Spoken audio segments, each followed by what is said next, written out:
Welcome back to Stuff About tutorial. Today we are talking about how to choose the right Shopify plan for your business. Why would you want to know how to choose the right Shopify plan for your business? Well, maybe it is your first time using Shopify and not sure how to choose the right Shopify plan for your business.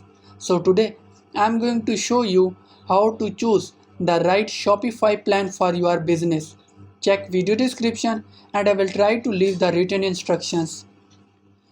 Choosing the right Shopify plan for your business is quite simple and the process is easy to do.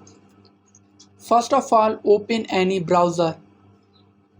Now write Shopify plans or Shopify pricing in search bar.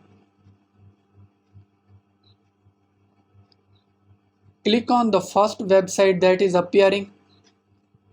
Scroll down.